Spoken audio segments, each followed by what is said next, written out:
Do you want to bring balance to all the wireless radiation fields in your life, including 5G? The Omnia Radiation Balancer is a small sticker you can stick on any device. It changes the state of the field and creates a new resonance between the wireless radiation and your energy field. On the link below, you'll see all our testing results that show how the body responds excellently once you've made this change in your life. And here's a special offer for the Journey to Truth crowd. Just enter the word truth in caps at the checkout for your 10% discount. It's easy to bring balance back to your body with the Omnia Radiation Balancer.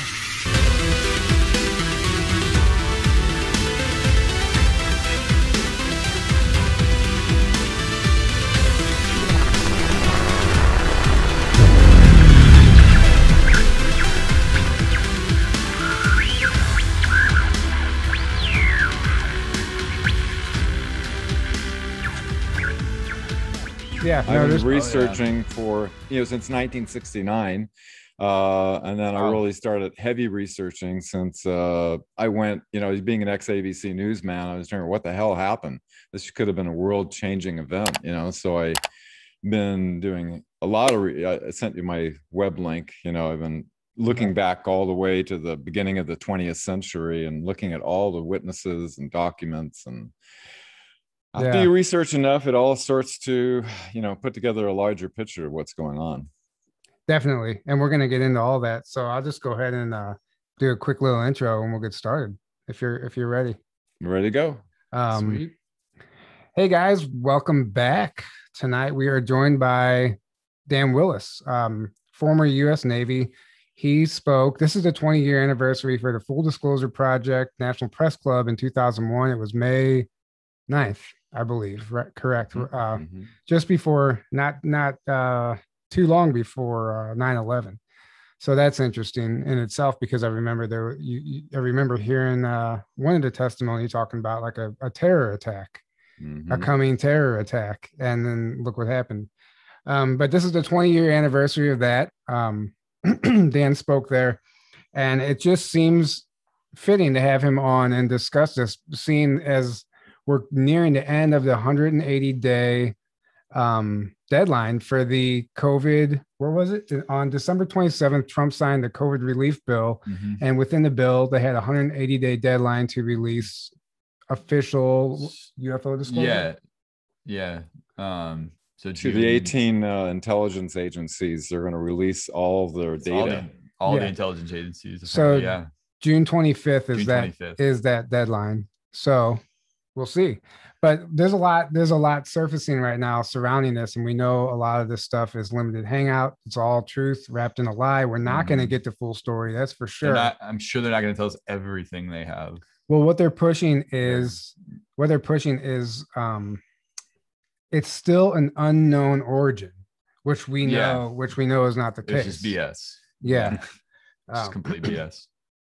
Really quick before we jump in and get started, guys, don't forget about the promo codes. Journey to Truth 10 for Hopewell Farms CBD gets you 10% off. This stuff is really amazing. If you're looking to try a new CBD, try it out. They have a variety of products, and they also offer a crypto payment option now on the website. So that's pretty cool. Any coin that's listed on Coinbase, you can purchase the CBD with. And the Omnia Radiation Balancer patch you put on any radiating device saves promo code truth, all caps, saves you 10% off for those. Those links are below. And then obviously the Teespring promo code CGI Joe gets you 15% off of all of our Teespring merch. So grab yourself a shirt. We have some new designs up and the new cup we just designed. So anyway, now that that's out of the way, welcome to the show, Dan. Glad to have you on. My honor to join you guys. And, it's so important to get this information out. A lot of people don't know the full story. Yeah. Well, so I guess that's where you come in. Do you want to tell us the full story? What is the full story? I know you've been busy lately. You've been doing a lot of interviews. So if you don't want to keep rehashing everything, that's fine. But if you can put it in a nutshell for us, and maybe we'll just go from there. Sure. In a nutshell, and we'll go into deeper depth into it, but essentially, the Nazis basically escaped and infiltrated. They had a plan back in the World War II called Weltanschauungskrieg, and that worldview warfare. What they did was they wanted to create a matrix of perception in the United States and infiltrate in to take over education, which they did in 1946, rewrote what happened at the end of World War II. Operation Mockingbird, you're familiar with. You know, entertainment industry, Project Dove, the Nazi SS set up the Bilderberg meetings. During the Eisenhower administration, basically Nazi Germany had advanced anti-gravity craft developed by 1934. The United States did not have that until about 1954, like 20 years later. This is how they were able to intimidate the Truman and Eisenhower administrations. So a lot of things happened during the Eisenhower administration. In 1955, basically, they had to do like an agreement surrender with the Fourth Reich that was operating out of Antarctica. And ever since that time that agreement came into existence, every president, CIA director, heads of intelligence, doesn't matter who you are denied access to these projects. They moved everything from Wright-Patterson over to Area 51 S4. And go through a long history. You know, Dwight Eisenhower was denied access to Area 51. He threatened to go into the First Army, rip this thing apart. Kennedy was denied access 10 days after trying to get the UFO files to the CIA director. Carter was denied access by senior director, CIA director George H.W. Bush. In 1997, actually in 1993, outside of Area 51, I met with a small group of researchers. For the first time Bob Lazar ever went public talking about his reverse engineering at S4. No recordings were allowed. I was in the front row. I had my camera going for the full 2 hours of recording. His testimony. Oh, interesting. On the webmatrix.net, if you go to the 1993 timeline, you can see the full 2 hours of that. What happened was the base kind of freaked out because of this meeting out there. And so they set up a National Reconnaissance Office security advisory that, warned about the base personnel ever interacting with anyone down there. So they had a distribution list of these unacknowledged special access programs like Cosmic Ops, Magic Ops. They were basically the corporations that were reverse engineering extraterrestrial technology. This was provided to this document to Dr. Stephen Greer, who in 1997, along with Dr. Edgar Mitchell, the astronaut, and Commander Will Miller, met with the head of intelligence for the Joint Chiefs of Staff, Vice Admiral Thomas Wilson. He looked into it, and him with his congressional authority should have had access. He was denied and was furious. He said basically to Dr. Greer, if you can get your people together that are willing to testify under oath, and you have my permission to go to the mainstream media with this. And that's what greenlighted this 2001 event, was that permission from the admiral. Myself being an ex-ABC newsman, I was looking at what the other witnesses were saying. We were backed by, there was just 20 of us gave testimony. Each one of us stated willing to testify under oath after we gave our testimony. We were backed by over 500 military intelligence witnesses. It was the largest event in the history of the National Press Club. There was like 22 cameras in the back row. Some of the things that were disclosed, just briefly, was we had proof that our legal governments, I have a little list here, I have to go trying to remember all the stuff. Proof that our legal governments are being denied access. Illegal unacknowledged special access programs are taking in trillions of dollars. We had 0-point energy solutions have been suppressed that for decades that could eliminate the need for nuclear oil and coal. We had the scientists that were willing to go before open congressional hearing and prove it, put it on the table, show it's working. Anti-gravity craft developed back in the 1950s that can go, superluminal speeds. Base exists on the far side of the moon. Astronauts are sworn to secrecy. What happened when they went to the moon in 1969? NASA is airbrushing out to UFOs before they released to the public. 57 different species had already been categorized by 1989. ET craft has shut down nuclear ICBM missiles. U.S. Navy reporting spacecraft coming out of our oceans. That was my testimony. Enabled communications with a top secret clearance. Planned future false flag events. They already did the one with the Soviets. Terrorists was the next in line. This was just 4 months before the 9/11 event. Followed by rogue nations, and then asteroids is our next one. We went through the rogue nations, North Korea, Iran. Yeah.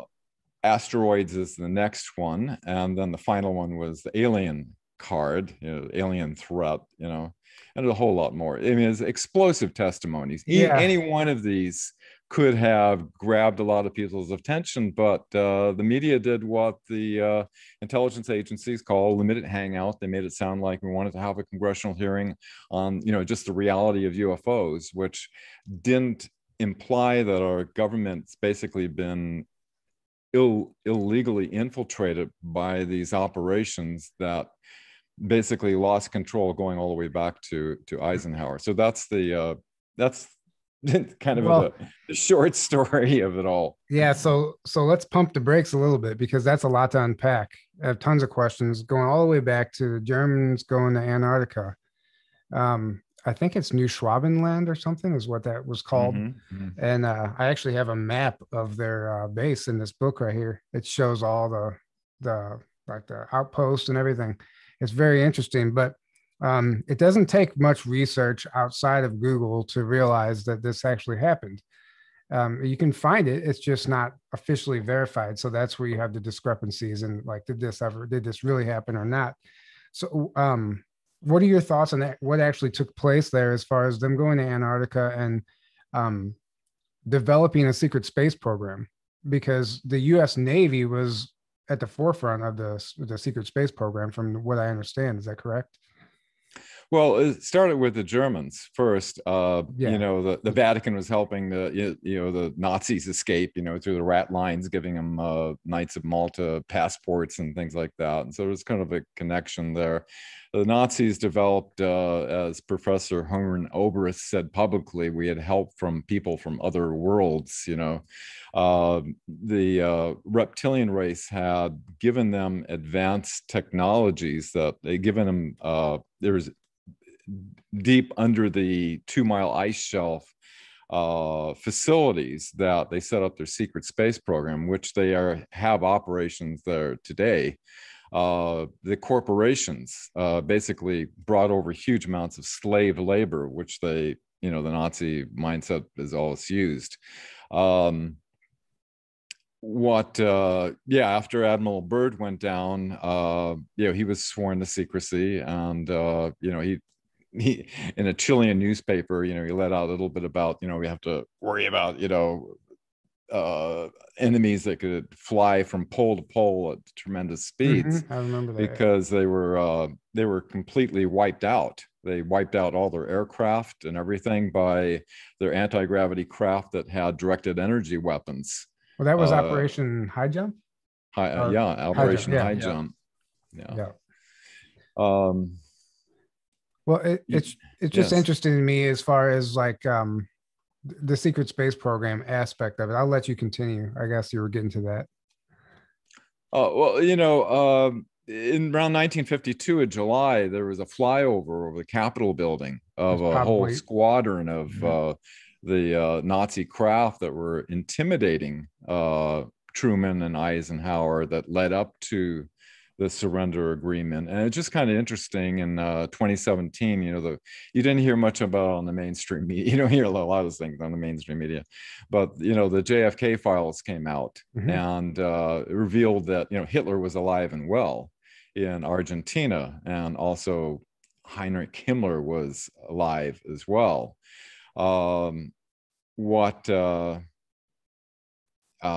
What was interesting is Eisenhower in I believe it was 1960, he flew down to Bariloche, Argentina, which was Hitler's kind of hideout down there. So We know that Hitler was alive till about 1962, and so apparently he most likely met with Hitler. And so, you know, Eisenhower had a lot of things happen during his administration. You know, in February 1954, he had a meeting at it was Murdoch Air Force Base, but now it's called Edwards Air Force Base. Yeah, and there was a group of people. Gerald Light wrote a letter about it, that Eisenhower was planning on having disclosure in May of that year, just a few months away. One of the participants, Francis McIntyre, everybody was sworn to secrecy, not to reveal any of this. And he immediately broke the security oath, went and told the Pope about it. And, you know, according to, you know, looking at, I've been researching, you know, since 1969, like I said, when I had my military experience, which was, I guess I should say what that is. I had a high level, top secret, crypto level 14 extra sensitive material handling security clearance, working at the busiest communication facility on the planet in 1969. I was a certified high-speed code operator in charge of the code room. I took thousands of messages, but one always, you know, is stuck in the back of my head. I almost wanted to make a Xerox copy of it, but I'd go 10 years in prison if they caught me. A ship off the coast of Alaska, the crew visually witnessed coming off port bow a huge 70-foot in diameter glowing disc that was glowing reddish orange that emerged out of the ocean, shot straight up into space. The radar operator on the ship tracked it going over 7,000 miles per hour. This was secret classified priority level going to the chief of naval operations. This is what seeded my interest in it. So I've been, you know, kind of researching over the years, and in 2001, seeing what the mainstream media did with this, you know, I was on CNN like all the rest of the witnesses, and CBS did a special interview with me. And I told them, look, I'm not willing to do this interview because I saw what CNN did with it. Oh, yeah, they lost cause there. Yeah, we know about CNN, don't we? Anyway, they promised up and down that I would be allowed to say, you know, that we have the scientists willing to prove that we have 0 point energy, that we can get off nuclear and coal. They interviewed me for about 45 minutes. Afterward, they completely cut that out. And the producer said, I never had this happen before. She said the higher executives made me cut that out. And why would the higher executives, read CIA, you know, cut out a solution to the, and this was back when we were having rolling blackouts in California, and it's all about the money. Yeah. So what's interesting is what you were saying earlier. This happened 20 years ago, and nothing's changed. Like that event should have been like worldwide, earth-shattering news. You know. Yeah, everyone should know about it. Like, should have known about it. You know, it should have been massive. Well, you know, being an ex-ABC newsman, you know, I was looking at the place packed, you know, all the different reporters were there, the 22 cameras and everything. And and after my experience being on CBS and other networks, every time I said, you know, anything about infiltration, they cut me off, you know, of course. Mm-hmm. You know, I started to really research, you know, this whole thing about the Nazi infiltration, you know, setting up the Bilderberg meetings, which along with the Council on Foreign Relations, which they set it up in 1954 during Eisenhower's administration, and the Trilateral Commission, they basically control the narrative and talking points for the 6 corporations of all of these different channel outlets that most people look at, you know, ABC, NBC, CBS, Washington Post, the New York Times, all of them. Yeah, all of them. They have like, you know, 100 outlets, and when people look at it, and they all have the same talking points and the same narrative. Yeah. You know, it becomes clear that we have an enemy of the people that has been infiltrated into our country, that is using our mainstream media system against the interests of our people. Mm-hmm.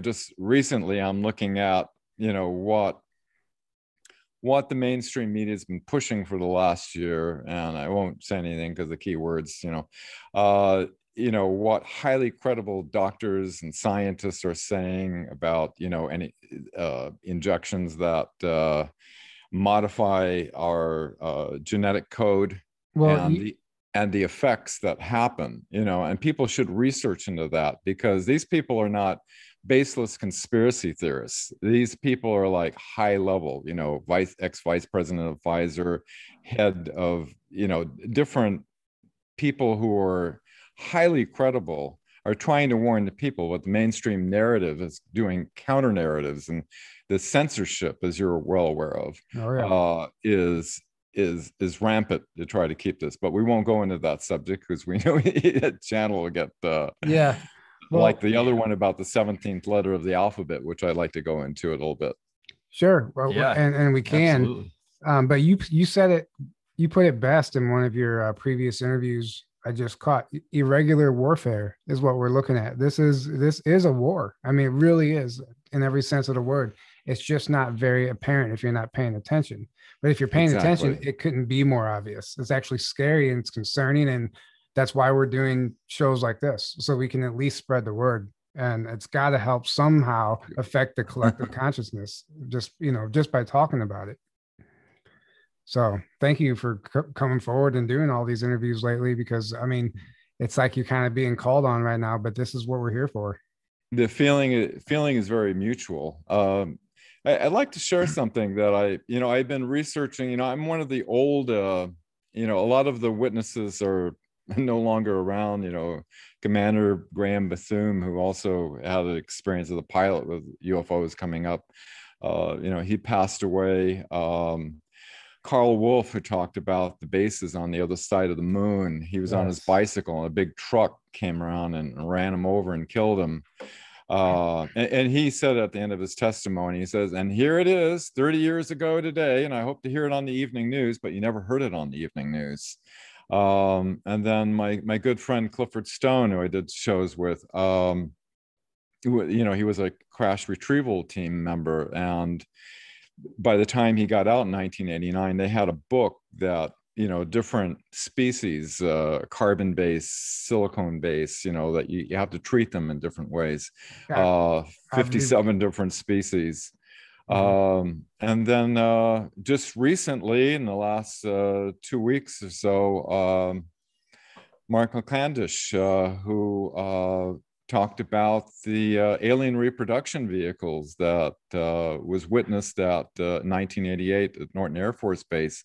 3 of them hovering off the ground. They were called alien reproduction vehicles that were using high voltage and mercury column configuration that could go faster than the speed of light. And these were made back in the 1950s.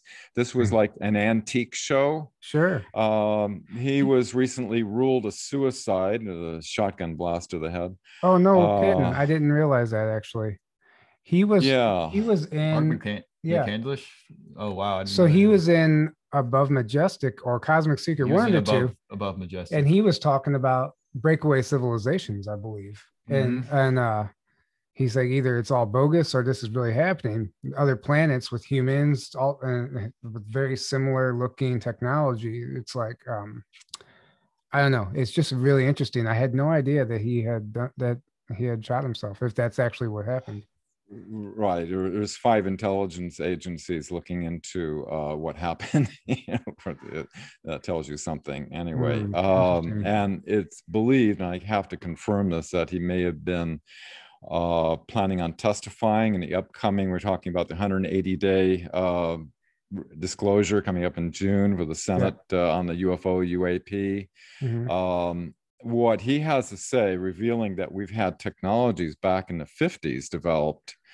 I've been looking at I've been researching this stuff a lot in the last 20 years, looking at all the documents, all the witness testimonies, looking at what possible agendas, certain narratives. And when you look at things that come out of the New York Times is central to one of the, it's like CNN level, of the information, whatever they get green lighted. And you remember the Tic Tac that back in 2017, it got saturated across all of the networks, and at the highest level, it got the go ahead for full into the public's awareness. And so that whole narrative would be destroyed by U.S. Air Force specialist Mike Tuber, who came out and testified that the Tic Tac that the Navy back in the 2004 Nimitz incident, it was actually made in a Palmdale, California Lockheed facility that could go 24,000 miles per hour, about 500 miles per hour under the water. And he has all of a sudden turned around and said, "Oh, I made the whole story up." It's like as though somebody met with him and gave him an offer he couldn't refuse, right? Well, that might have been to save his own life too. You never know. Well, think about it. These two testimonies, Mark McCandish and Mike Tuber, both of them, what they do is destroy the whole narrative that is coming out with the Pentagon program, the advanced aerial threat phenomena that's highly promoted, even went on the History Channel, the Unidentified series, and notice the alien threat narrative. The threat, yes. I noticed the word threat is in there. That's huge. Because continually, yes. I watched the whole series. I must have repeated the word alien threat like 100 times, exactly. to get it in the threat thing. Now, if we find out that it's actually made in USA by Lockheed contractors, it kind of blows that whole narrative out. And we know that the false flag of that was revealed on Wernher von Braun's deathbed, that they had the technology to pull it off to do a false flag. It just kind of suspicious. That's what I'm saying. I don't have any proof of any of this, but I'm looking at the agendas that could potentially be behind what is happening, and why I look anything that comes out of CNN, New York Times, any of those things that come out and get highly promoted, it immediately catches a red flag for me to scrutinize and look at what they're saying, such as bingo. Yeah. Well, the Tic Tac is we had John D'Souza on, and he's like, guys, it's just a very advanced black budget drone. It's made by us. And he said, he's him, Michael Sala, somebody else, they all came to the same conclusion. This is not unknown ET threat. Yeah. But it's unknown to the mainstream, to the people aren't paying attention narrative of, because it's technology that's not supposed to exist. We're not supposed, it's anti-gravity, whatever. And it's even unknown to the pilots who witnessed it. Well, maybe, I don't know all that, and continue. I know you were look at the narrative that came out of the New York Times later. I'm not exactly sure the date, but they were talking about Dr. Eric Davis, who he published a couple of Defense Intelligence Agency documents on the theoretical physics of transversible wormholes and warp drives. I mean, like way over most people's understanding. And he was briefing people in the defense intelligence regarding the retrievals that we've done, and saying we haven't made much progress. It's just kind of interesting that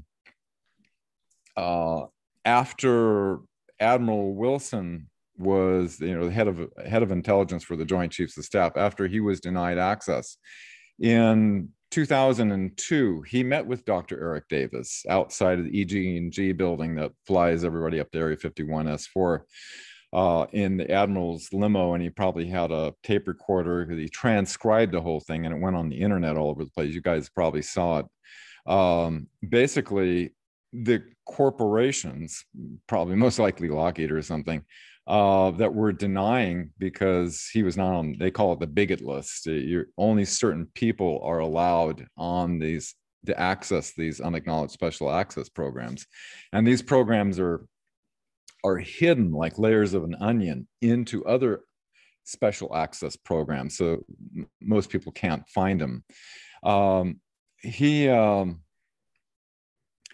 was told that, oh, progress has been really slow. We probably, you know, hardly any progress, if nittle at all, has been made, you know, over the years, you know, and you know that's disinformation. You know, just like, you know, when I met with Robert Lazar, he's talking about Operation Looking Glass. Oh, you can only look at a couple of milliseconds in the future or past. You know, it's not, you can, little time distortions, and you know, as far as his, you know, when compartmented operations, they don't tell you everything that's going on around you.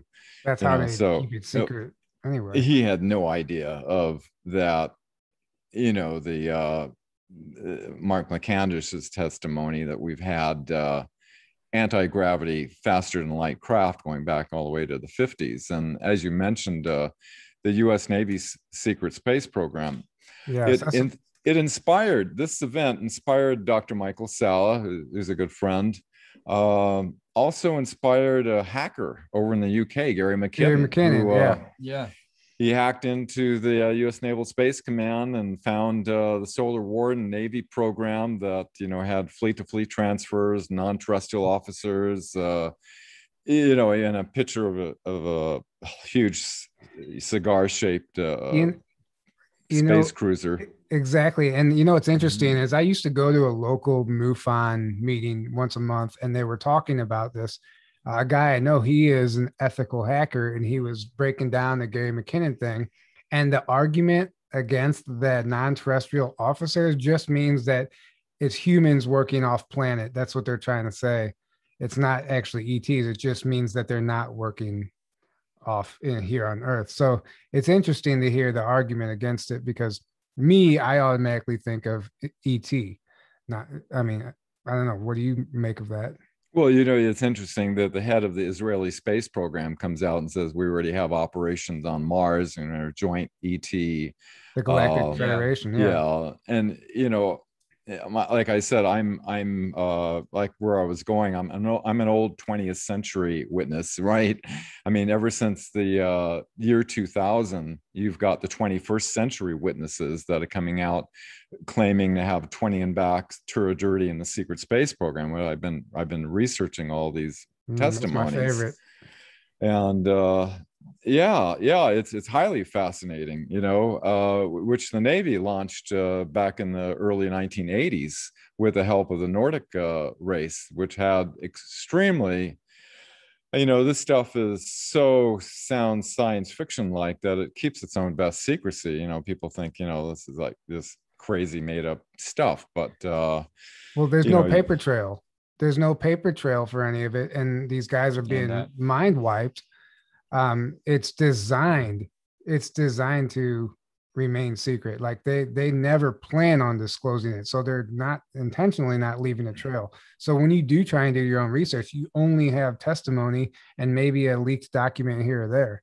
But the secret space program witnesses don't have any documentation. They can't prove it, they can't bring anything, they can't show anything, you know, but all of them are having you know, basically they get recruited when they're a teenager, they get taken on a separate timeline, they do their 20-year service duty, then their age and time regress back to the point where they were enlisted on this timeline, and then as they're going along on this timeline, after 20 years goes by, that's why 1980, 2000, like the first was Michael Ralph that started to have total recall, you know, kind of like the movie Arnold Schwarzenegger. But, you know, there's two witnesses that I thought were kind of interesting. They were talking about the 17th letter of the alphabet. What happened was Eisenhower, after he was denied access, you know, here's a 5-star general that, you know, he planned the Normandy invasion, you know, is like, he's not going to put up with this stuff. So he set up a secret U.S. Marine Corps intelligence unit that would, in the future, act as an institutional safeguard, because, you know, him and Kennedy knew what was going on. And two of the witness testimonies I'd like to, it's like really super short. let's see, I just have the notes up here. So two of the witnesses of what exactly? Yeah, there's two secret space program witnesses that were SSP. in the U.S. Marine Corps special section. One was Michael Gerloff, and the other one was Randy Kramer, who you're aware of. Yeah. Oh, yeah. Michael Gerloff says, quote, a secret government, so to speak, had come into being surrounding all the secrecy surrounding the military-industrial complex, and they in some way had lost control of that. And in a sense, there was a secret government operating behind the scenes. I believe Eisenhower and the good men and women that were of like mind, who didn't want to lose their souls, who did not want to see this occur, but realized it was already kind of late on some level. My memories as an intelligence officer, the briefings that I attended, the things that I learned, was that there was a plan put in place. It was going to be a very long-term plan, much further down the road into our future, where this information was going to be brought out. That was from Michael Gerloff. And do you think he's referring to 17? That plan? It's kind of interesting that both him and Randy Kramer, and then Randy Kramer says, quote, the U.S. Marine Corps Special Section was created by a secret executive order by President Eisenhower as a kind of institutional safeguard, unquote.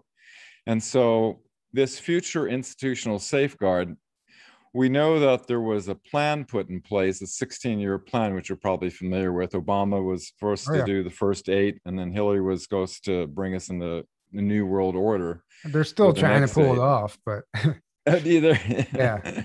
Biden's making up for lost time, isn't he? Yeah. Exactly. So in late 2017, all of a sudden, because all of the mainstream media is completely controlled, and big tech as well, they had to use back channels of the internet in order to convey these ideas and awaken to the public of these operations that are going on. And I would say it's we don't have any proof that what these two witnesses were saying is related, but it sure looks like military intelligence operations surfacing. It definitely seems that our constitutional republic is under a grave threat. And if anybody hasn't noticed, so it would make sense that the 3 years of postings that had some, I've read them all, had some very revealing information that, a lot of people did their own due diligence and their own research. That's why I recommend everybody don't follow any particular person, do your own research. I put my notes up online at thewebmatrix.net. It's just basically a chronology from the year 1900 to present day that, just plugged in all the documents, all the witness testimonies, because I was trying to understand this myself, what happened back in May 9th, 2001, over 20 years ago, why the public wasn't alerted to what Admiral Wilson wanted the public to know about, and that these operations are illegal that have infiltrated into our country, and it stems all the way back to end of World War II and Nazi Germany. Yeah.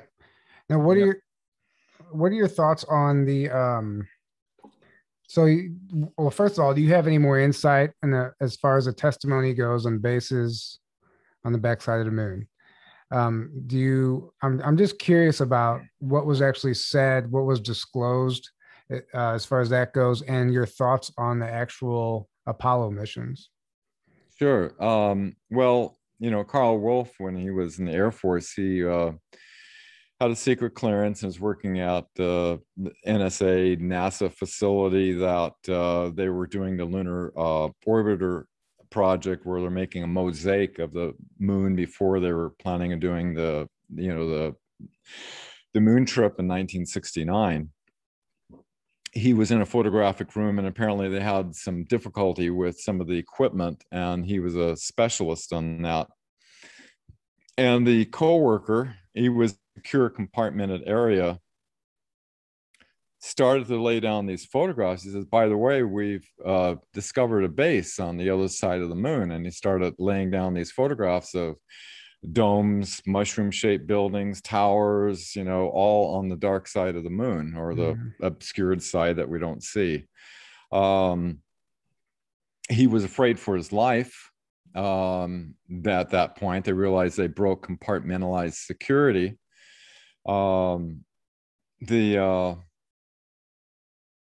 It's interesting. Supposedly, you know, according to the documents, Nazi Germany had, by August of 1942, you know, you can imagine if they had anti-gravity craft developed and functional, 1934, that of course they would start a base on the moon and Mars.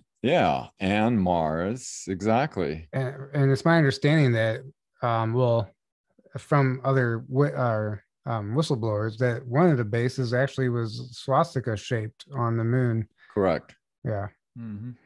Which tells you it's the Germans. And I think the Germans actually have a presence in space that goes far beyond the moon too, in this, you know, within the secret space program. And at Hollywood, it always comes out like with movies like Iron Sky, you know, except they got the dates wrong. And, but yeah. Well, they don't tell you everything, but they put out the general concept as science fiction, but it's a way of, like, I don't know, predictive programming, or it's just they have to tell you what they're doing type of thing. So I was quite, you know, as a kid, I was kind of a Star Trek fan. You know, I thought it was kind of cool, you know, when it came out with Captain Kirk and everything like that. I find out later, and The Outer Limits was one of my favorite shows back then, that Leslie Stevens, the creator of Outer Limits, gave the script to Gene Roddenberry for Star Trek. And Leslie Stevens was in Office of Naval Intelligence, and his father was Admiral Leslie Stevens, who was a contemporary of Admiral Rick Obota, who was meeting with the 29 Navy spies at Naval Air Station San Diego, where my dad was working at the exact time. In fact, I sent Dr. Sala the book from my father from back in that time when Forrestal and Truman were, you know, in office. And they were attempting to understand the hieroglyphics and the plans that these spies were bringing back. And, you know, Tompkins was basically an information disseminator. It was flying to these corporations, and they were all, you know, we were trying to catch up. This whole thing happened because what year was it? I can't remember the exact year, but one Navy spy over in Germany happened to discover the anti-gravity craft that the Nazis were doing, and jumped the chain of command. You're not supposed to do that in the military. Went directly to, you know, the Secretary of the Navy, James Forrestal, and James Forrestal initiated that program.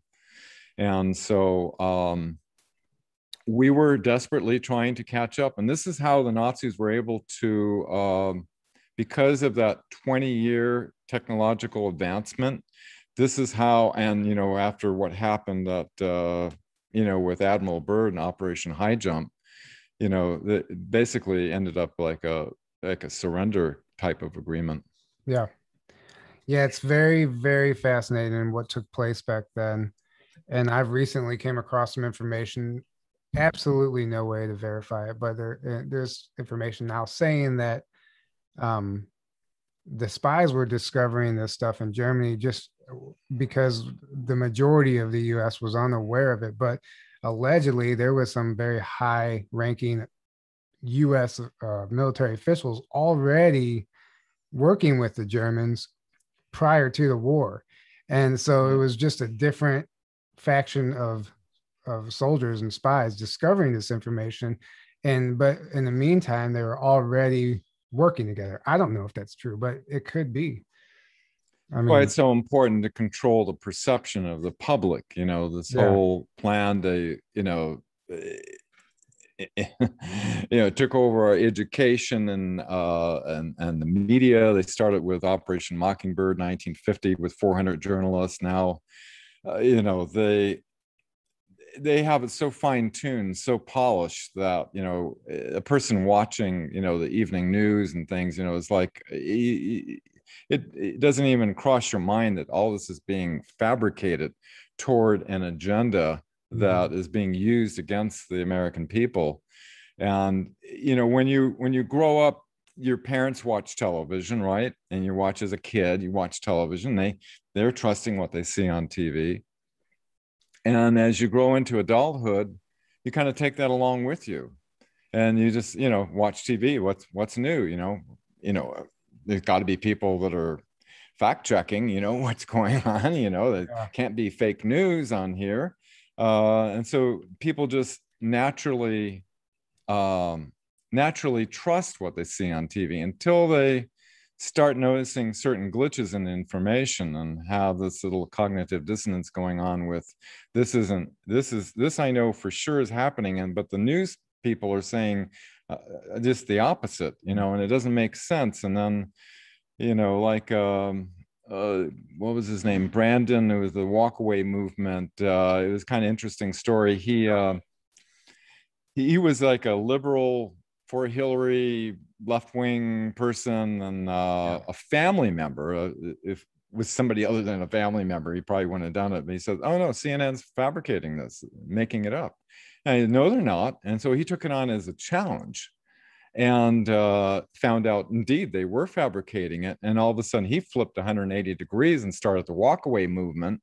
Because once a person finds out that you're being lied to, people get pissed off. And the sad thing is that's not a very hard challenge to debunk CNN.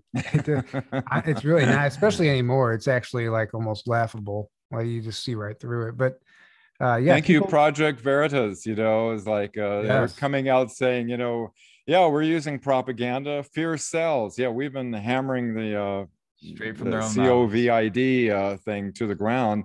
Now the next thing we're going to be pushed is climate change. Watch for climate change. So now you start hearing in the news, everything, climate change. It's like the narrative. In other words, they beat the the scamdemic to the ground, and then they shift over to the next new narrative. And they're always they want us in survival mode all the time. They want us to never question authority. That's what we're taught that as a young age. So we just blindly believe in that everybody who is officially recognized as authority says all be all, which is not the case at all. Some of these people actually have no right in that position. It's all programming and mind control, essentially. And until you break out of that, you're going to believe what's on the news. You're going to believe what the authorities tell you blindly, just because that's our entire lives. That's how we're programmed through society, through all of society. So, I mean, in one sense, it's like, of course, of course, so many people believe, even though there's so many things that come out that show the news, CNN and then the news are lying to you, that prove it, that they make stuff up, that whistleblowers, everything else, it's almost like, how have people not caught on yet? How is it that most people are still believing the news, still watching the news, and still believing the authorities, and like not questioning, not being like, okay, what's the agenda here, like we do. And they weaponize it too, So let's say you have family members that are totally believe what they see on television, and this everything else is baseless conspiracy theories. What they do is they weaponize it in a way that kind of pigeonhole or categorizes anybody that questions the narrative with certain talking points that they'll come back. It's like, Yeah. Brzezinski, who co-founded with Rockefeller the trilateral, one of the three major controls of the media. He said, you know, soon the public will only be able to parrot what they heard on the previous evening news. And this is what's happening with some people. They just parroting what the talking points are that the media is saying to counter the narrative that's kind of exposing the lies. Yes, that's exactly what's happening. And when you do find yourself debating with somebody, you quickly see where they're coming from or where they're getting their information. You just look at the CNN or major, you're like, oh, they're just repeating exactly what all the mainstream media is putting out there. Yeah, it's so obvious. It's like, okay, that's where they're getting their information. They're just parroting it. Going back to, I wanted to back to the moon stuff. I was going to ask you on to the moon. Well, the moon. We got away from it a little bit. My main question was, what are your thoughts on the actual, you know, how it's allegedly a hoax, like the whole Apollo missions, and it was filmed in a studio by Stanley Kubrick, which is actually like very true that there was some footage filmed there. But did we actually went, but what we were shown was just from the studio? Is that what you think happened, or do you? I've done a lot of research into that area. Well, you know, they say, well, it's a Van Allen belt, and so they can't go through. So they actually were just in low Earth orbit. They didn't really go on the moon. They just came back, but that's not true. They did go to the moon. We did go to the moon. And, you know, William Tompkins, who was working at TRW at the time, he had the live video feed. And, you know, as you had an interview with Jordan Sather talking about, you know, his photographic memory, he drew out what he saw. And it was like the lunar module was like this speck. And he had this huge craft laying all along the far edge of the crowd. I mean, huge Draco reptilian or whatever they were, spacecraft that were warning them to get off the moon. And what happened was they already knew ahead of time that they were going to possibly run into something that they didn't want the public to see. Now, of course, they have a time delay to cut the feed. And they blamed it on a overheated camera, but they had studio footage. As you know, there's lots of discrepancies, you know, in the things. Sure. That's why the studio footage was dropped in order to cover for that, which coincidentally NASA has lost, and they can't find it. They lost. How do you lose that? Yeah. And so you know, we know they went to the moon, and we know that Neil Armstrong was saying, oh my God, you know, there's craft on the other, lined up on the far side of the crater. These babies are huge, you know. The public didn't hear that, but, you know, myself being, you know, amateur radio operator, they had ham radio operators with their directional antennas. You know, you have a directional antenna, you have to track. If you're off a little bit, you can't pick up the signal. So they were tracking the moon, and they were tracking the signal, and they were listening to the direct feed coming from Neil Armstrong. And so I looked everywhere to try to see if, you know, the internet probably got well scrubbed, you know, but several testimonies that that was heard by the amateur radio operators. And so we did go to the moon. Studio footage was dropped in. We were warned. We said we could finish the last. They knew they had to do a couple more missions, so they finished that, and that's why we haven't been back. Yeah, and I've seen footage of people, astronauts from other Apollo missions, being approached, being asked to put their hand on the Bible and swear that they've been on the surface of the moon, and they've like almost run away, like fight or flight kicks in, and they won't talk to that person. So I'm almost like, it makes me wonder, like some of these guys were like paid off to maybe be part of the hoax. Not everybody, but on some of the later missions, just to keep the dog and pony show going. And think about the moon in its tidal lock orbit, which is, you know, I mean, it's huge. compared to other moons and other planets, and none of the other planets have tidal lock moons. And the fact that William Tompkins said, well, first of all, it's not a moon, and second of all, it's not our moon. Yeah.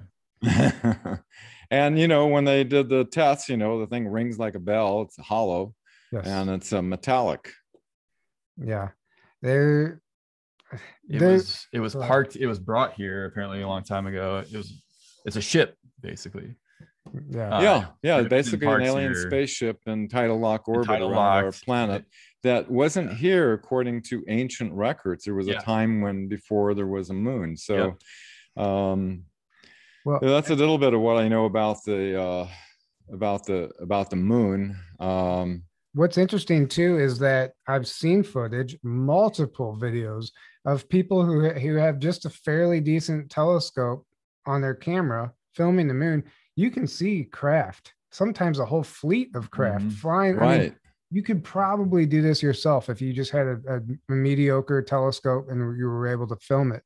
You could probably capture this yourself because it's very busy up there. I've seen videos of almost like little mini portals, like opening and closing, and craft like showing up. And that's what we're seeing on the side that's visible to us. So just imagine what's going on the other side. Exactly. Yeah. I've got an 8-inch Smith gas degree, I've got to get out and about. I live off the grid out in the mountains, way away from the city lights and everything. So it's sort of an ideal spot to, there you go. I wanted to get some kind of high resolution camera so I don't have to freeze out there and I can just watch on my big screen, watch the reptilian craft, come over the edge and... Yeah, totally. Now, as far as any like ET or UFO, or not, besides what you saw in the Navy or that report, any ET or UFO experiences of your own? Oh boy. Yeah. In 1977, I I was out in the mountains with a girlfriend, and we were camping off the beaten path, and I was out collecting, it was at night, collecting some firewood out in the mountains east of San Diego. And I felt something from the sky. I don't know how to describe it. It's like this pure intelligence, like a presence, and so I reached my hand out to the sky. It was so strong that I said, somebody, just for the hell of it, is somebody out there? And a craft came down and was not close. It was far away, but it started, and it was going up and down like yes, and it was scintillating different colors. I called the girlfriend over, and she was kind of freaked out about it. Didn't want to. I kind of wanted them to come in closer. All this happened. This is a pretty wild, crazy story. Ever since my 1969 experience with the Navy, trying to figure out what was that. I looked in the San Francisco Chronicle afterward to see if there's some kind of mention of it. It was a UFO meeting, and there was a woman that supposedly had space contact, and I was kind of curious about the whole thing. And I was sitting, for the first time I went to a UFO meeting, and there was a guy in the front row, looked like a hitman from the mafia. Didn't fit in with the rest of the group, right? And after a lunch break, met her out by her van, and he was out there with a cigarette, and he was saying, look, I think you guys are a bunch of kooks, but I gotta tell somebody. I don't know, I think I'm losing my mind, and I'm just kind of listening, and this sounds crazy, I know, but the space being was talking through her, and she actually took pictures that were published in Omni magazine that were authenticated of the spacecraft. And what happened was he was out in the mountains hunting, and he got up early and was going out hunting, and a ship came down, and the beings came out, and he went to point his gun at them, and they must have seen him, and they immediately, what he described as, they must have knew what could get his attention, and they locked his brain up with the thought of $1 million. All he could thought was $1 million, and they took him on board and did something with lights on him, and all of a sudden he's bending spoons, remembering past lives, developing a love for mankind. His buddies can't relate to him anymore. And so, yeah, I'm listening to this, and so I'm kind of interested about this woman. And so I had some property outside San Diego, and so I was talking to this being that was talking through her, and so I was So going it was talking through her and not the guy. through her, right, Okay, right, okay. yeah, that different thing. And I went out, I drove with her, and she could see them. You know, her sight was developed, and I couldn't. It was like clear blue sky, and she says, "Yeah, there's a whole flotilla up there, and you know, there's a whole bunch of them, and they're in another dimension." And you know, I'm trying to stay real grounded, and I'm looking up and through her windshield, and out of the clear blue sky came a laser beam, flashed at me, and it was like it had a feeling of love behind it. And then she's saying, "Oh, it's a family of yours. They've contacted you." Wow. You know, so it's this kind of like, and then later, I had this experience with a. If you go to marcelvogel.org, I have a detail of it, but it was with a being that conveyed. I had a Kundalini opening experience, and the being conveyed this geometry of consciousness, which I didn't know anything. I didn't even know what platonic solids were, and what the being conveyed, you know, left this burning passion in me to try to understand, what does consciousness have to do with geometry, you know? And so I sought out the only person on the planet, which was IBM's head scientist, who had an unusual experience, that set up a laboratory researching quartz crystals and water, a full-on laboratory with electron microscopes, spectrophotometers. I helped set up the laboratory. And so anyway, that's like for another show.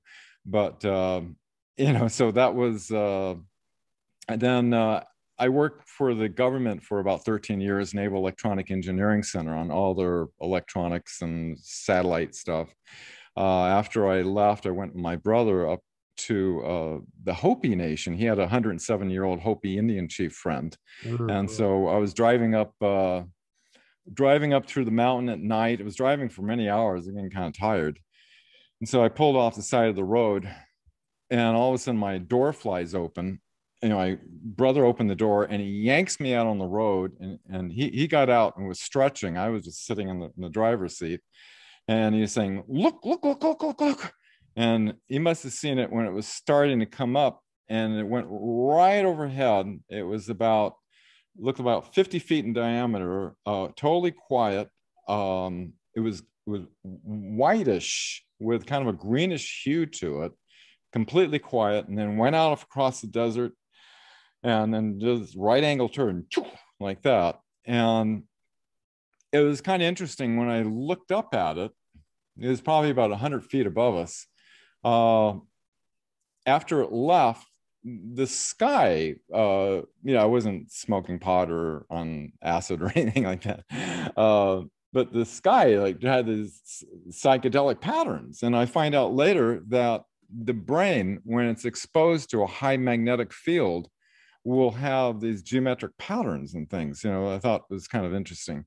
Wow. But yeah, that's a couple of firsthand experiences I don't normally talk about in relationship to what I do.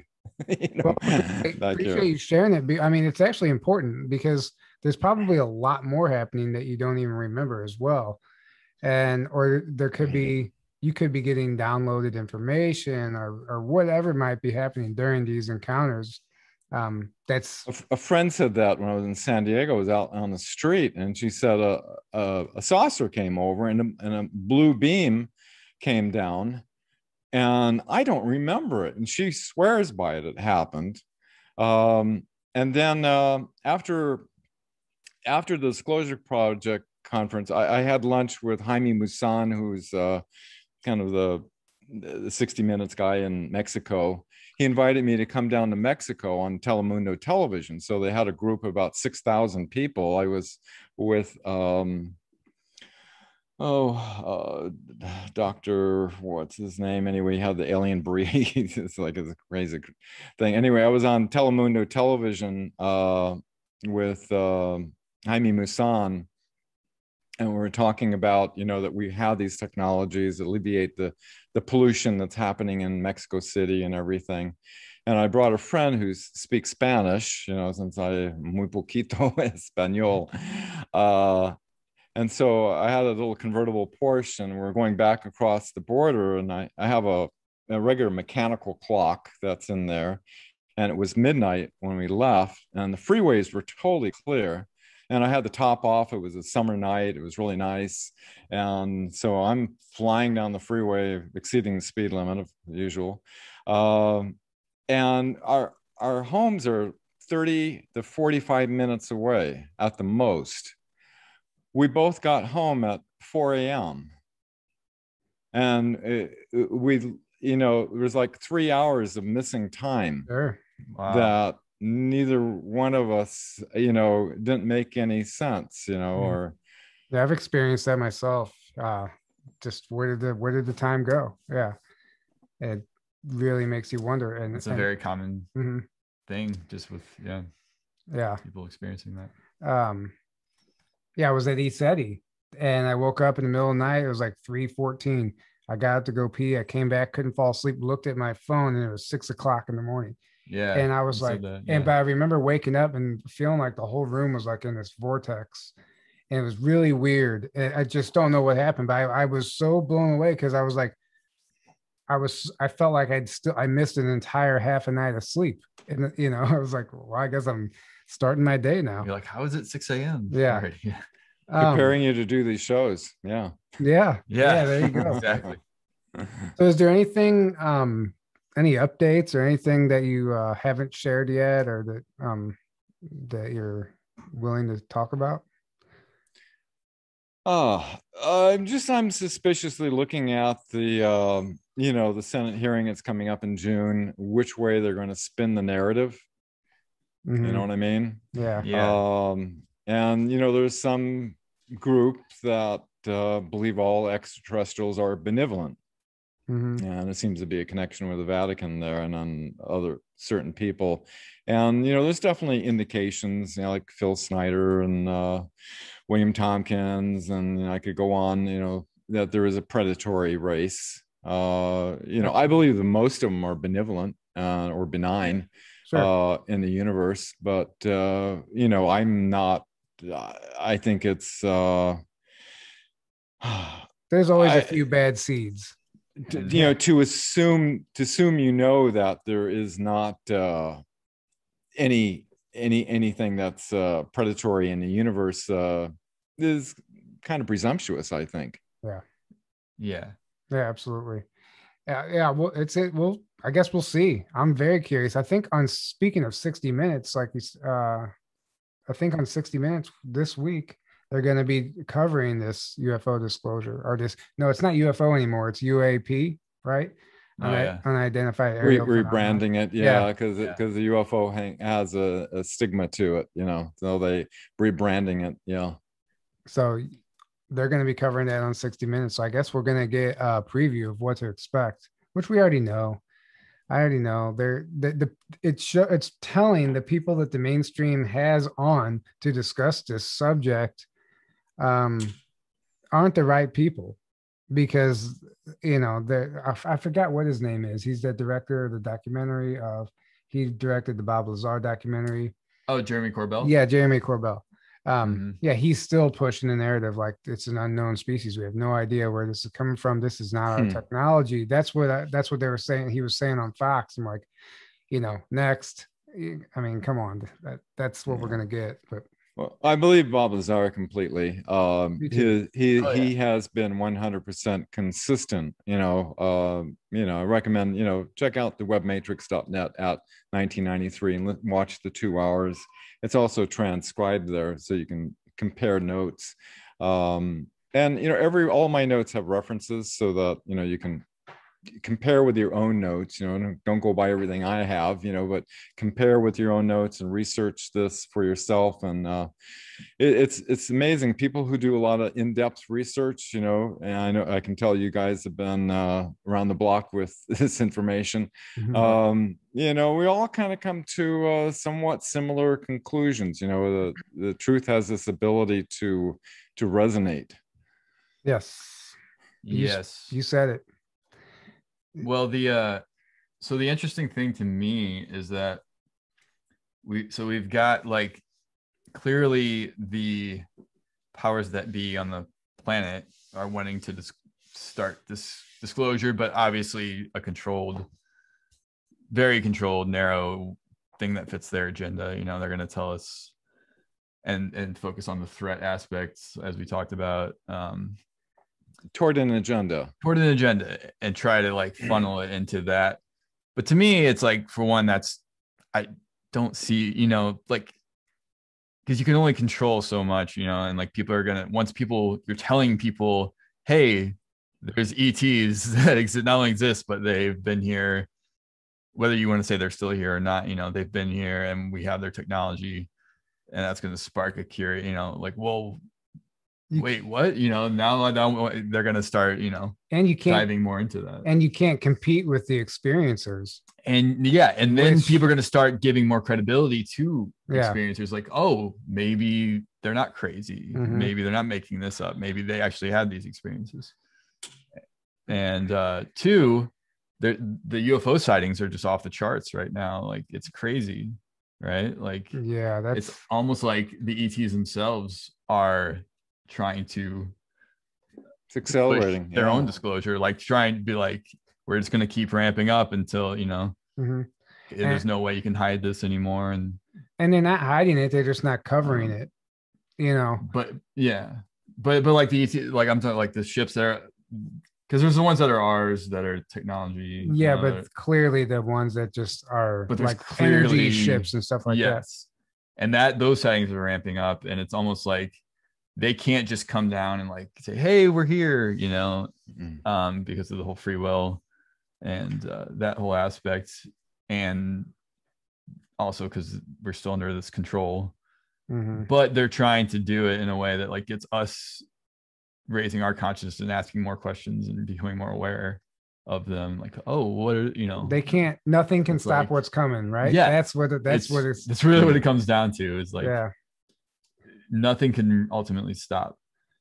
What? Like just everything's coming out. What are your thoughts on the potential of a false flag invasion? I'm sure you've heard about this. Which false flag invasion? Like an ET alien invasion, like a fake. Yeah, Werner von Braun's deathbed testimony. Yeah. Well, it's just kind of interesting in that report with Dr. Eric Davis and Admiral Wilson, that transcription was saying that the abductions are basically mill lab, a lot of mill lab operations. And you look at the leaked document of the Benson Strategy Group that was trying to salvage Clinton's Hillary Clinton's election. One of the things the biggest thing that they had on the list of all kinds of different things to do was have an alien invasion, that would distract everybody. And you have to look at the patents that the Navy's been releasing. I mean, we have anti-gravity, we have fusion reactors, warp drives, force fields, anything you can imagine. Star Trek are releasing these incredible patents. And this is something I had 10 years experience with, is after the Bush administration denied the congressional hearing to bring forth the scientists that we had in these unacknowledged special access programs that could prove we have the 0-point energy, which, by the way, before the meeting in the Pentagon, Dr. Greer met with the CIA director, William Kobe, who was going to provide a 0-point energy device that was extraterrestrial derived, along with $50 million. And he's also going to testify that Israeli Mossad infiltrating into the CIA, and that the CIA was doing this child sex trafficking operations. And he was found floating down the river face down in the Potomac before being able to release that to Dr. Greer. But after the Bush administration denied the hearing, Dr. Greer set up a corporation. There was 6 technical advisors, of which I was one. Everybody had multiple PhDs except myself. I flew around the planet meeting. We had a database of about 300 scientists and inventors that had, the stuff they have in the black projects is like way beyond stuff that, people make in their garage and or scientists come up with usually. And so, it's just one horror story after another. There's a secret system within the patent office called sensitive application warning system. Anybody's got anti-gravity, free energy, anything along that line, they automatically get issued a national security order, which states that your invention has been deemed to be a detriment to the national security of the United States. Therefore, we cannot, anybody you shared it with, you have to know their names and everything. So, I could go on about all the different inventors and stuff that I've met with and the different devices and things.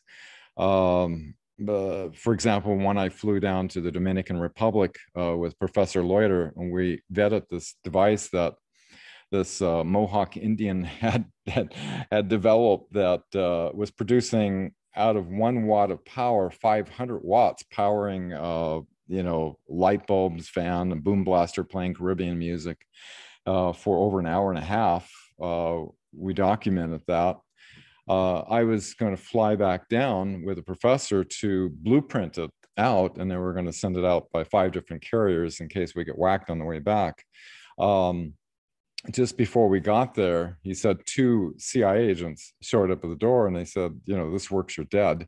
And so what happened was he totally disassembled the whole thing. One experience over many years of you're better off just keeping your technology, your discovery, or whatever secret. As soon as you apply for a patent, it's over. If they're not already tracking you somehow before that. Exactly. And usually they get it just before like this one scientist, incredible mind, he had this small energy device making about 300 watts. He made 60,000 of them out of Japan. Cars were blowing up. They threw him in prison, got a national security order. I've been in contact with him since. He's now has got a different device, that's more powerful. And some of these people are just incredible minds. This one Dutch scientist had the whole volume on the advanced calculus dynamics of electron flow, and he proved.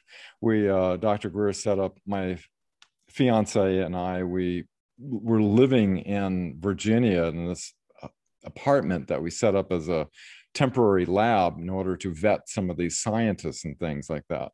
Yeah. And so he was able to prove his theories and show the operating, and then he was found on the way going to Europe to patent it. He was found dead in his car, with a heart attack. It just one horror story after another. The Bedini brothers, I worked up in Idaho for years. He was like a modern day Tesla. Both the brothers died mysteriously the same day. I don't know what happened. Yeah, it's not just that too. It's holistic doctors. It's anybody who's trying to anything that's progress our planet. Yeah, because it all threatens the control structures. Control system. Look, going back to what we were talking about, the invasion, I just wonder if they're still trying to pull that off, or do you think something's actually been done to stop that?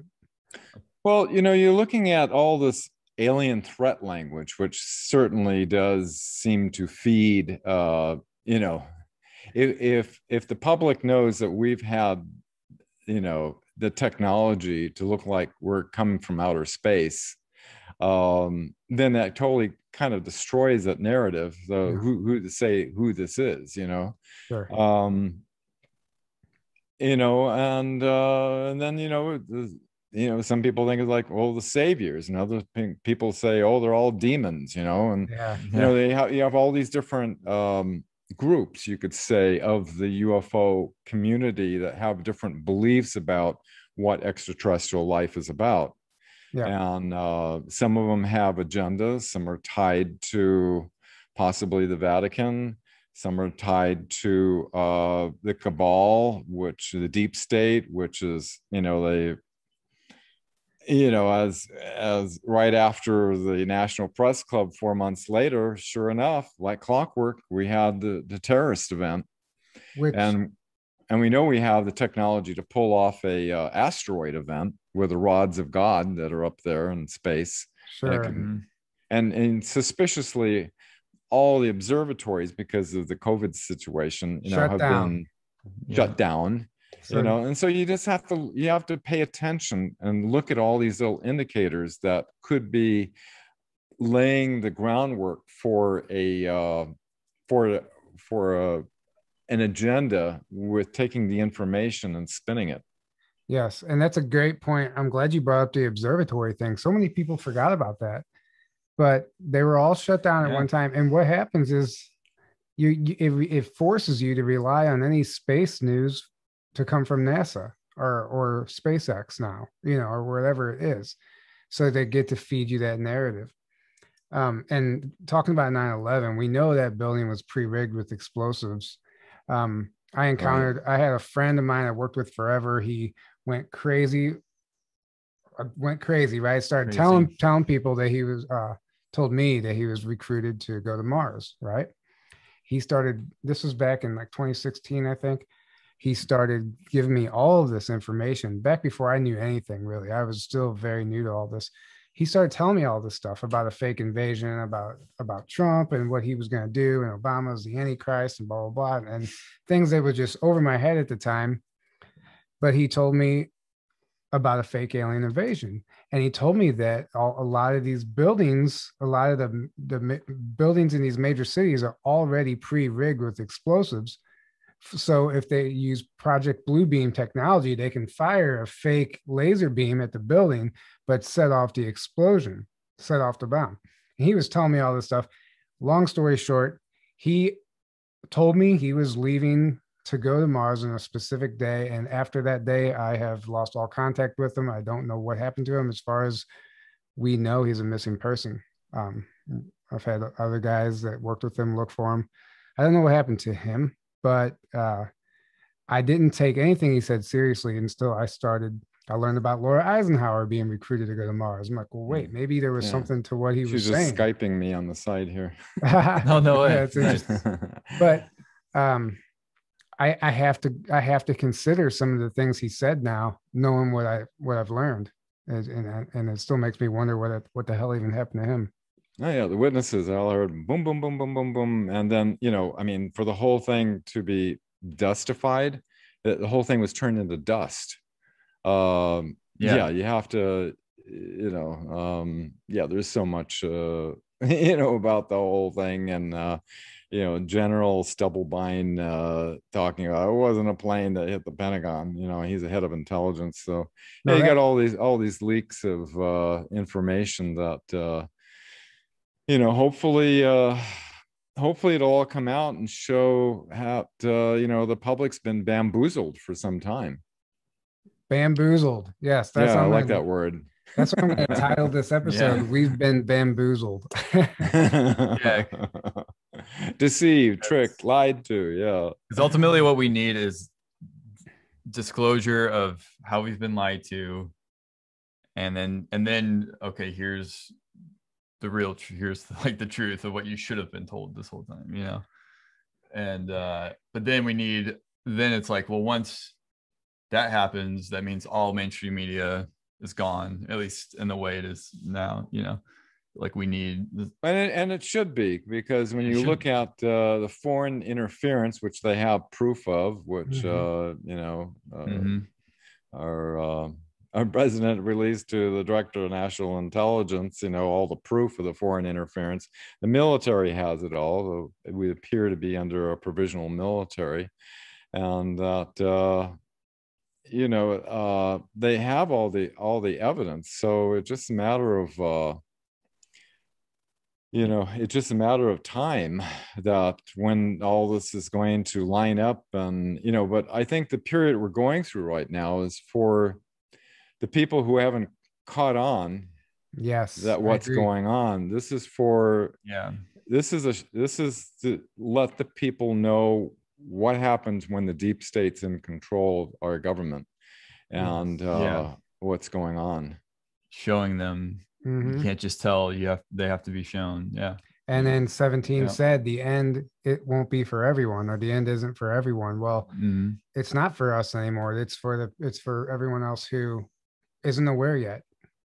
And 17 said you can't tell the people about this. You have to show them. Yeah. And so this is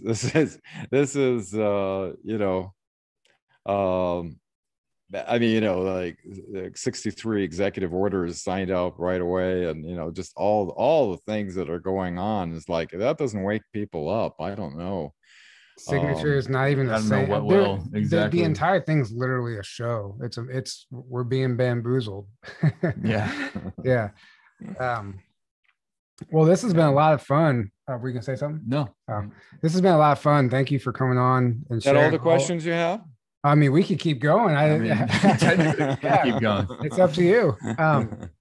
I love questions. I love it when people ask questions. More people should ask questions. I actually do have a question that I'm very curious as to why are you back? Like, what happened all of a sudden? Were you approached for an interview at this 20-year anniversary?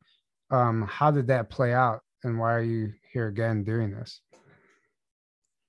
I'm just going for a blast this month of, just feeling like it's my, in the military, you're sworn to protect the Constitution against enemies, foreign and domestic.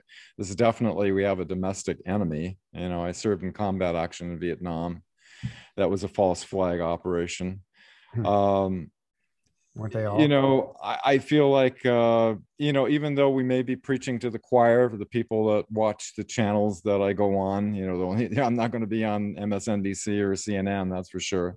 Or if you are, you're going to be, sanitized and spun.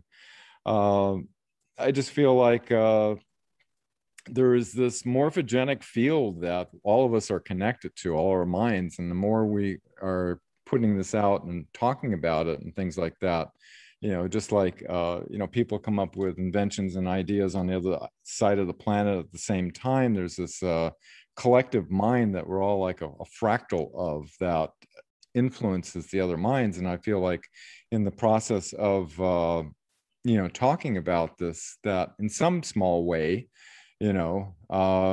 it's putting it out there to the collective mind to pay attention that this, there's something going on here that everyone needs to pay attention to.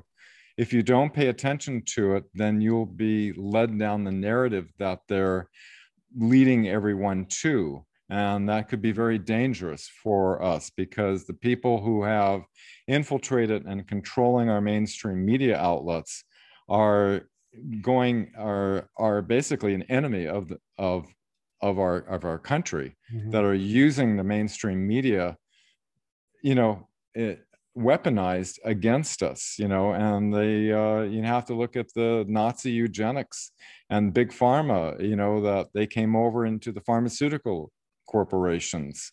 In fact, William Tompkins said, they came over in aerospace and everything else, and they also major corporations took over the head of the pharmaceutical corporations. And so, they've been, Henry Kissinger and the rest of them, talking about, reducing the population by 90%, in Agenda 21, 2030 and all that. They've already laid out the plans that's what they're going to do. They let you know what they're going to do before they do it. And they the literally people that are paying attention tell you, can alert us. Yes. Yeah. Like you guys. Yes. Well, and it's very apparent, like you said, it's obvious if you start looking for it. What you just reminded me of something. When we had John D'Souza on one time, he talked about there was going to be a second wave of the virus, but it was going to be targeted at Indian people, like from India. And what are we seeing right now? The Indian variant of the virus being pushed.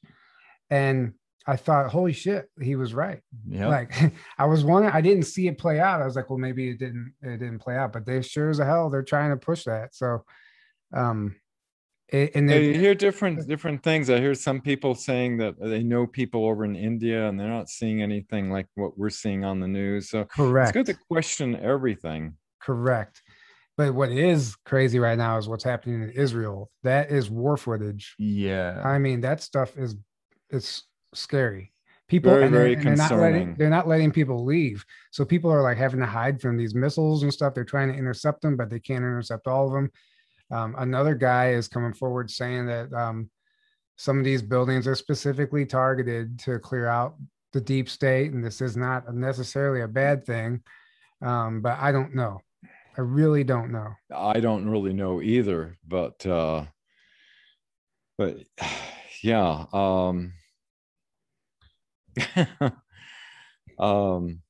I'm looking at what a lot of these scientists and doctors are saying, and it looks like what is going into people's body is going to be progressing over the next several months. It's like kind of like a time bomb type of thing, and that the people will be shedding and be creating more lethal strains that will come off that and affect those who have not taken it into their body. So it's kind of concerning. I heard, Dr. Judy Mitzkowitz, I gotta pronounce her name, said that suramin, which is in pine needle tea, it's something very inexpensive. I got pine trees all around me. You just cut some pine, and it acts as an antidote, she says. So I don't know.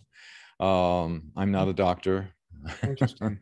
Well, I like Laura Eisenhower's take on the jab. She thinks that there is a spiritual and a consciousness component to basically reverse it, right? Like we're being told this one in particular is irreversible. It's affecting our DNA. She thinks that if you're on the right track, you can reverse this spiritually. Just imagine if we had full disclosure where they release the technologies that are in the secret space program. I mean, we're talking about being able to materialize anything. Everything's like a plasmatic universe. They can take your DNA frequency. You can have your arm chopped off and regenerate it. You can be age reversed. They can cure any disease. And so if these facilities are set up around the planet, there's not a reason to worry about population control. There's plenty of room on this planet. Plus, we have the technology to colonize other places in the galaxy. Yeah. Exactly. So it doesn't have to be this hellish experience with wars. Just think we had like peace through the Middle East in the last administration. Now look at the world and what's going on. I mean, we could have like a heaven on earth if technologies that work in harmony with nature, the whole world could be transformed into an incredible paradise on earth if these elements were fully exposed, recognized, dismantled. The technologies that have been withheld, like Ben Rich, head of Lockheed Skunk Works, said in 1993, he said, we have the technology to take ET home. Anything you can imagine, we can already do, except it would take an act of God to ever get them out of these black projects. And so maybe it will take an act of God, to transform this planet that's been technologically and spiritually hijacked. Couldn't have said it better myself. Very well said. Yeah, and I don't know. You say we'll take an act of God. I just wonder, like the time. I don't see it happening very soon. I used to think when I got into this, I'm like, yes, full disclosure now. Rip the Band-Aid off. We can do this overnight. the way it's playing out right now, I realize it has to play out. People need to be warmed up to this information. Like you said, they need to see it for themselves. And it's You're not seeing more in the news all the time. Absolutely. Yeah, it's a negative time. And we just have to embrace that that's the way it's going to be right now, because it has to play out this way. We're not going to save the world. We have to do what we can do to play our part, right? But it's going to play out the way it's going to play out. And what we can do is manage the way manage how we respond to the negativity. Don't let it take us off our path. Don't let it bring us down. Don't get distracted by it. Do not emotionally react to these external events, because when we do that, we're feeding the negative energy back into the grid, the lower light grid. So what we need to do is we need to really monitor and pay attention to how we're responding to what's taking place in the world. And if we can stay positive, that's going to be what the change. That is such excellent advice. Absolutely. Yeah, I've got to have balance. I'm working on my greenhouse project with aquaponic greenhouse and growing plants, and we're completely self-sufficient except for food. So I'm working on that. So it kind of gives me a balance, to be out in nature and deep breathe, get some sunshine, and sunshine. That's a big one. Yeah. Notice how doctors are push vitamin D on people a lot. And if you think about, why not just tell them to go outside? They're trying to make us scared of the sun, or if not, block out the sun because of the climate change, right? So they're trying to replace they're trying to replace our sun with a pill, basically, is why I think doctors are always pushing vitamin D. But they won't push any other like natural supplements or anything like that, vitamin C, basic ones. But if that really is the agenda, trying to block out the sun, and they want us afraid of the sun, put it on sunscreen, stay, you're going to get skin cancer, blah, blah, blah, blah. It's funny, it's the sunscreen is actually the chemicals in it give you cancer. Yeah. Well, from my understanding about skin cancer is that if we were properly detoxing our bodies, what happens when you go out in the sun, since we're not detoxing, it's not the sun that's doing it, it's actually the toxins. It's toxins that are built up or the sunscreen itself, but it's toxics that are in our body. They're built up under the surface of the skin because we're never detoxing. And when we're exposed to too much sun, it actually brings it to the surface and creates a cancer. But it's not from the sun; it's from the toxins within our body already that haven't been detoxed. So the sunblock doesn't. It adds toxins. Basically, anything we're taught about health. Everything. My great grandfather was the president of the Homeopathic Medical Society, going up against Rockefeller back in the 1920s. Back when they were trying to outlaw the natural cures. And then my mother, speaking of skin cancer, melanoma cancer, the doctor, she developed it on her face, and he wanted to remove her eye and half of her face. Ooh. And I, immediately started looking for alternatives. It's outlawed in the United States. So I had to take her across the border to the Gerson Therapy, which is basically Max Gerson nutritional therapy, carrot juice and detoxing, and a certain diet that basically starves the cancer and helps the body flush it out. My mother lived to be 91, cancer-free. The doctor said, if I take her down there, she's going to die for sure, and all, they put this in there. They always say, but the statistics don't lie. The people doing these natural therapies have like level 4 cancer patients have like way higher, multiple times higher of surviving. And you just can't cure one thing. It just cures everything in the body. If you the incredible intelligence in our body to heal ourselves. Yep. Yeah, exactly. We have an immune system for a reason, but they want us to think that it doesn't work. Why do they shoot us up from birth? Up to 6 shots in one day, and it's just crazy. Anyway. Our body will heal itself if we get out of its own way, basically. Yeah, Dr. Yenden the former vice president of Pfizer, was warning about all this stuff.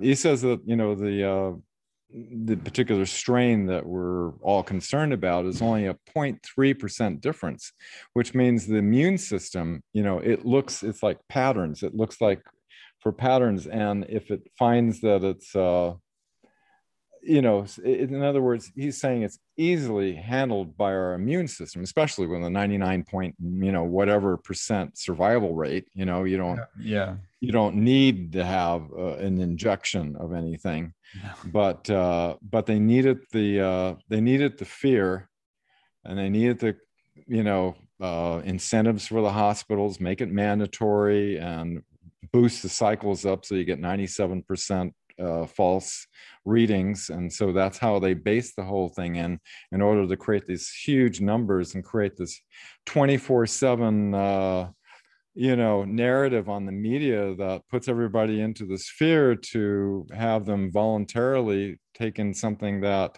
there's no liability for. Not when it's when it's experimental. No, even when it isn't, there's still no liability because of the way it's written. I mean, you're 100% right. You're 100% right. And if this video doesn't get taken down, I'll be surprised. We're gonna get another video deleted. We already had a video deleted because we were talking about very similar stuff. We're watching our words. Did we say the word though in that video? So either way, maybe that's why. Either way, we have other platforms. Either way, we have other. You can find all of our stuff on Rumble, Foxhole. It was just YouTube. Rumble, Foxhole, iTunes, any audio platform where you can listen to a podcast. You can find us there too. And it's also revealed by the yearly total death numbers. It was actually less than 20. It was less 2019 than it was in 2018. So that's what we say all the time. We're like, makes you if they never told us about COVID, if they never mentioned it, if it never came out, would you? Oh, sorry. That's all right. Said the word. They shifted all the numbers over. Would you notice anything different? Would anyone, if there was never a news report, would it even be a pandemic? If the lockdowns were never a thing and they didn't say anything. It's like it's been a good old flu season again, right? They didn't, and then they released this stuff to different countries back in 2017. I'm looking at some of the reports that they had it pre-planned. It appears, and that's predictive programming. If you go back and notice a lot of these TV series, movies, shows, they're all talking about some virus and this pandemic, and even depicting people wearing masks. I mean, they were putting it in the collective way before this ever happened. The opening ceremony of the London Olympics in 2012. Was that creepy or what? It's super creepy. Yeah, all the hospital beds and everything. And that's all. That's ritual. That's satanic ritual stuff. I mean, these people are dealing with black magic. In ways that we can't comprehend. They love their rituals. And they're this it was. They didn't. They created this so that people would be afraid, and they would. That's the whole purpose of the whole fear thing on the media, is that people would be afraid, and they would voluntarily, and you look on the evening news and you see everybody, in the arm, constantly showing images of that. But I believe that, there's got to be antidotes. There's got to be some way of helping once we expose the deep state. And there's got to be a solution to help all these people that innocently and unknowingly have taken it. And it's got to be something that can help them all. Yes. Yeah, absolutely. I truly believe that too. We're being assisted in ways we don't quite understand yet. Some of our ET friends, our guides, whatever you believe in, angels. But I feel like there is a benevolent force here assisting us assisting I do us too. sometimes. I do too. Yeah. But not being a savior, because we are the ones. Yeah. We're the ones we've been waiting for, right? It's all about us taking responsibility and not relying on outside authorities or sources but they are assisting. That's what I mean. They are assisting and helping, and that's huge. Yeah, they're intercepting. But they're trying to get us to be like, you guys, once you wake up, it's game over. What happened? Did you say something? Do we lose audio? Can you hear me? Yeah, we can hear you. Oh, yeah. All of a sudden, my mic strangely and my audio just went out. I don't know. Strange. Right. Oh, really? Yeah, right when we were to be talking about those kind of things. Yeah. Yep. Must have been getting good. It's okay though. We'll go ahead and start wrapping this up anyway. Yeah. I think enjoyed the show with you, both of you. Yeah, Aaron, thank you, Tyler. We dived into all kinds of areas. We did. It was a lot of fun. Thanks for coming on. Awesome. Thanks for doing this, sharing this information. Do you want to let people know where they can find you if you have any upcoming events or anything like that? One tomorrow with I